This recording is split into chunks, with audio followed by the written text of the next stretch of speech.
दोस्तों, अगर आपको लंबे समय से डायबिटीज है और उसी के साथ अगर आपको इरेक्टाइल डिस्फंक्शन यानी लिंग में तनाव ठीक से नहीं आता है तो ये वीडियो आपके लिए बहुत ही महत्वपूर्ण बनने वाली है। क्योंकि इस वीडियो में मैं एक प्रूफ के साथ आप लोगों को ये बताऊंगा, एक पेशेंट का फीडबैक के साथ आपको ये दिखाऊंगा कि कैसे एक पेशेंट जिनको पिछले 10 साल से डायबिटीज है और पिछले तकरीबन 6 साल से उनको इरेक्टाइल डिस्फंक्शन की प्रॉब्लम है, और आज इस वीडियो में मैं आप लोगों को ये बताने वाला हूं कि कैसे इस पेशेंट का ब्लड शुगर का प्रॉब्लम और उसी के साथ जो इरेक्टाइल डिस्फंक्शन का प्रॉब्लम है, ये दोनों ही समस्या कैसे ठीक किया जा चुका है होम्योपैथिक ट्रीटमेंट के जरिए, और वो भी सिर्फ 4 महीने के अंदर। ताकि जिन लोगों को डायबिटीज़ है और उसी के साथ जिन लोगों को इरेक्टाइल डिस्फंक्शन का प्रॉब्लम है, वो लोग ये सोच कर ना बैठे रहे कि मेरे इरेक्टाइल डिस्फंक्शन का प्रॉब्लम ठीक नहीं हो सकता है कभी भी, क्योंकि मुझे डायबिटीज़ हो चुका है। तो ये जो स्क्रीनशॉट आप देख रहे हो स्क्रीन पे, ये वो स्क्रीनशॉट है जब ये पेशेंट हमारे पास ट्रीटमेंट कराने के लिए आए थे इन तमाम प्रॉब्लम्स के साथ। उन्होंने क्या लिखा है अगर आप पढ़ेंगे सही से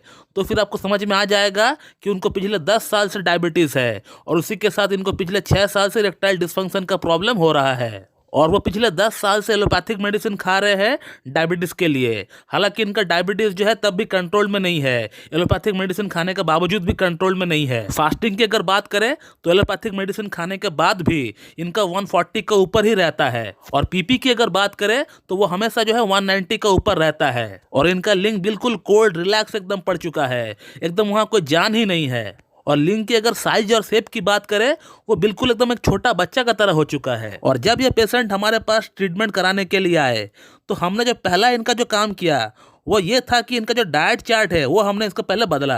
जो विश्वरूप रॉय चौधरी का जो ब्लड शुगर का जो डाइट चार्ट है, DIP डाइट चार्ट, वो मैंने इनको फॉलो करने के लिए कहा। उसी के साथ हमने पेशेंट को हर दिन योगा कराया, ब्रिस्क वॉक करने के लिए कहा। कम से कम 30 मिनट तक हमने जो है इनको ब्रिस्क वॉक कराया। अब सवाल आता है मेडिसिन का, तो मैंने इनका पूरा केस टेकिंग किया। इनका जो कॉन्स्टिट्यूशनल ट्रीटमेंट था हमने स्टार्ट किया। इनका ट्रीटमेंट हमने सल्फर से स्टार्ट किया है, सल्फर 0/10 से हमने स्टार्ट किया था, और उसी के साथ हमने इनको एसिड फॉस्फेट टिंचर प्रिस्क्राइब किया, और तकरीबन 2 महीने का अंदर ही इनका ब्लड शुगर का लेवल पूरी तरह नॉर्मल हो गया। ये आप रिपोर्ट देख सकते हैं जहां मैंने अंडरलाइन कर रखा है, कहाँ 140 और 190 था और अभी 82 पे आ चुका है। और इसी के साथ इनके इरेक्टाइल डिस्फंक्शन की जो प्रॉब्लम है उसमें जो है सुधार आना स्टार्ट हो चुका था।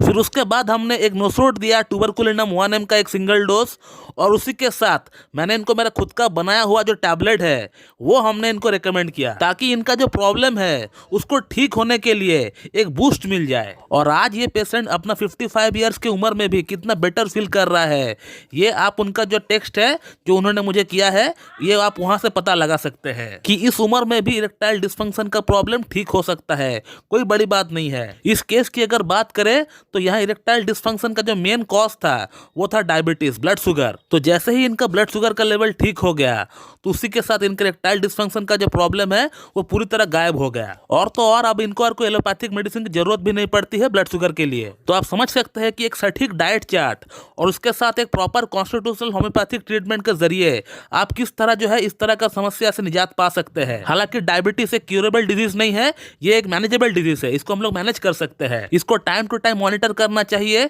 और इसका जो डाइट है वो सबसे सटीक होना चाहिए। और डॉक्टर विश्वरूप रॉय चौधरी का जो डाइट है वो बहुत ही बढ़िया होता है। DIP जो डाइट है उनका बहुत ही बढ़िया डाइट चार्ट है ब्लड शुगर पेशेंट के लिए। तो दोस्तों, आपने इस वीडियो में ये देखा कि एक सटीक ट्रीटमेंट के जरिए कैसे इतना क्रॉनिक समस्या को भी ठीक किया जा सकता है, अगर प्रॉब्लम का मूल जड़ अगर आपको पता चल जाए तो दोस्तों मैं इस वीडियो को यहीं पे एंड करता हूँ।